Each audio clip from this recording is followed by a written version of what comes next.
It's their lucky day, I guess. All right, hurry up. So I took a red velvet heart, filled it with chocolate mousse, chocolate ganache, fresh strawberries. I iced it in buttercream, and I'm going old school on it. From a bakery owner to a star chef, Buddy Valastro's journey is an admirable one. Rising to fame solely through his raw talent in the confectionery arts, Buddy's cake boss has captivated and charmed audiences. Starting from as humble as beginning as one could be, Buddy has never let personal or professional challenges dim his brightness. His resilience to his art and his craft have always been evident in the show. But who is Buddy Valastro beyond Cake Boss, and what really happened to him after the show's hiatus? Join us as we take a dive into the life of Buddy Valastro and attempt to uncover exactly where he's been the past few years. The challenge for Marissa's cake is that she wants a 5-tier cake with separators in between, which we're gonna stick fresh flowers in. At the end of the day, even though it's 5 tiers, it's really 8 tiers because you add the other separators in between.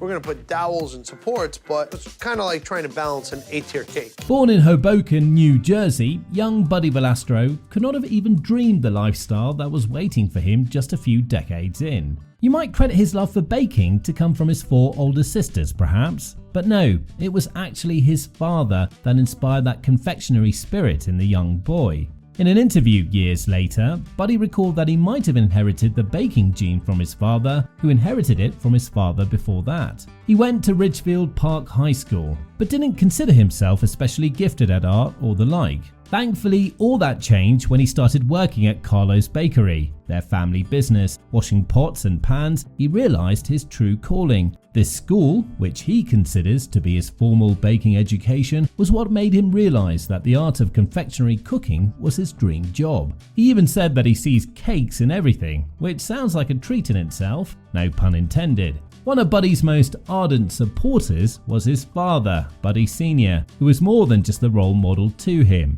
On multiple occasions, Buddy has claimed that he owes everything to his dad. And when he lost him before he even graduated from high school, Buddy had to leave everything and take over the family business and carry on the legacy of Carlo's Bakery. By and by, Buddy started expanding the family business, and his talent was undeniable. Eventually, his designer cake started being featured in bridal magazines. From then on, the snowball effect had him sorted. He was asked to compete in 4 Food Network Challenge cake competitions, and though it took him some time, eventually he bagged his first $10,000 at his 4th competition. Arguably, one of the cutest and most fulfilling parts of Buddy's life is his family, and the love he has for them is evident in everything he does. Buddy actually met his wife via family when they were both very young, a picturesque start to their love story.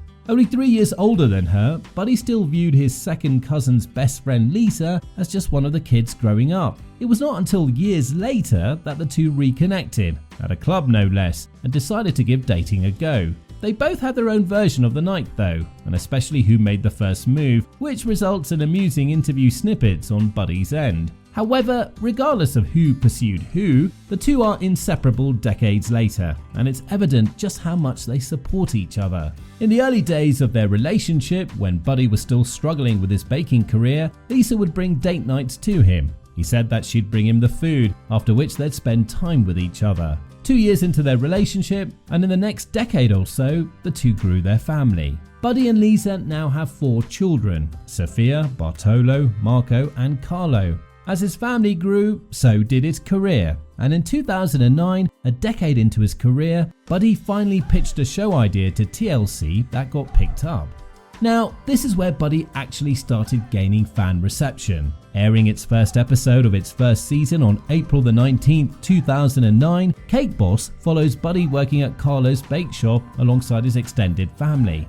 The show was a smash hit from its very first season, and viewers all over the country enjoyed watching the family come up with and execute their creative cake-focused ideas, all while navigating interpersonal relationships and the vulnerable strength of familial bonds. The immediate popularity of Cake Boss resulted in increased business for Carlo's and even boosted state tourism, making people travel from all over just to stand in queues extending around the block outside the store.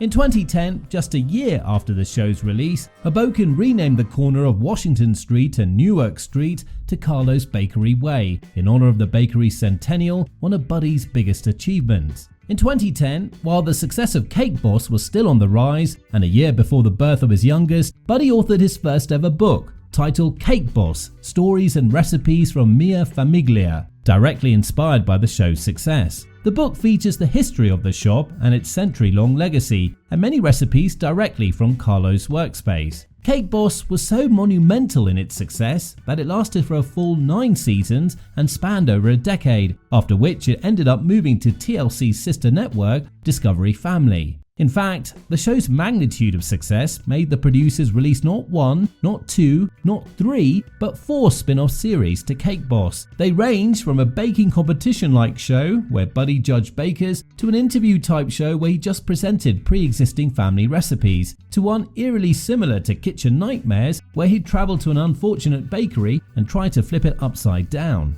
In the meanwhile, Buddy was also writing more books, and in total, he has at least 3 more books published. In 2012, Hudson Reporter named Buddy an honorable mention for Hudson County's 50 most influential people. In 2017, he was inducted into the New Jersey Hall of Fame. Now, over the years, Buddy's operation and his father's legacy has expanded countrywide, and like any good businessman, he's heavily expanded his brand as much as possible, not just with cake-related endeavors. That said, Buddy, despite working intensely from the sidelines, has remained largely absent from the spotlight after the end of Cake Boss. The simplest answer to account for that absence is just good old busyness. Now that Buddy Valastro has established a brand for himself, there's absolutely no need for him to show his face as often to retain viewership. He can manage his empire behind the scenes while still enjoying the perks of fame. We bet he doesn't enjoy the less desirable aspects of fame, that is, the intense public scrutiny and consequent criticism. For example, his 2014 DUI charge. Even with possible scandals at bay, Buddy's got his own media house to worry about. Soon after Cake Boss's success, he established his own production company, Cake House Media, and started actively producing content that was both entertaining and allowed him creative liberation. This was particularly helpful to him when Discovery Channel International absorbed TLC, giving Buddy more influence over Cake Boss and allowing his company to co-produce the remaining seasons with High Noon Entertainment. An impressive achievement of Buddy throughout the years has been his weight loss journey. In 2018, Buddy debuted a new look that got everyone talking. He's been vocal about his healthier lifestyle since, and even claimed it to be a result of diet adjustment and discipline. However, a major reason for his disappearance from the limelight, and perhaps the reason that's most overlooked, is the death of his mother. In 2017, Mia Valastro, a huge part of his empire in life, passed away. Her loss impacted him deeply, and a struggle with ALS had already proven to be a tough time for the entire family. This partly also made him appreciate his remaining family even more, and made him prefer spending time with them over any of his more worldly pursuits. Combine that with the disease that plagued the world in 2019 and you've got a successful hiatus. He revealed that during the trying time, he had to navigate uncharted waters to keep his business afloat. And in a 2020 interview, he revealed that it was a really tough time in the restaurant, bakery and retail business, and they were making about 40% of what they usually did. During this difficult period, Buddy reduced his public appearances to focus on stabilizing his businesses and ensuring the safety of his employees and customers. But as it turned out, 2019 was not his greatest challenge yet. Instead, arguably the biggest adversity Buddy faced might have been in 2020. In September of that year, a tragic accident turned Buddy Valastro's life upside down.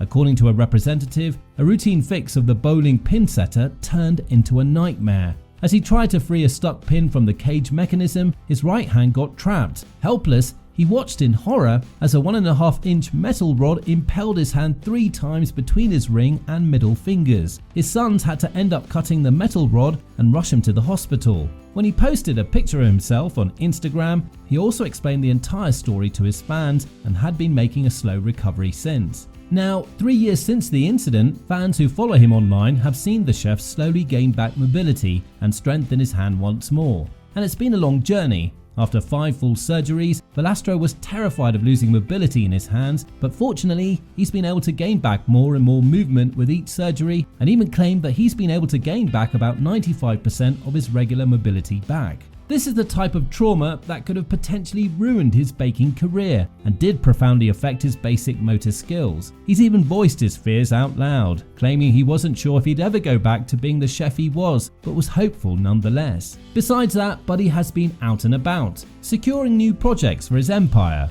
Despite the challenges of the past decade that have attempted to hold him back, he looks at each opportunity with renewed optimism. He's embraced new collaborations and projects and even left Discovery Channel for greener pastures. Buddy Valastro is currently facing off against master baker Duff Goldman for the third season of Food Network's Buddy vs. Duff. His brand has struck a deal with A&E Networks, hinting at exciting new ventures in the works. One of those might be a holiday film, who knows? One thing that we do know, however, is that we'll probably enjoy whatever it is.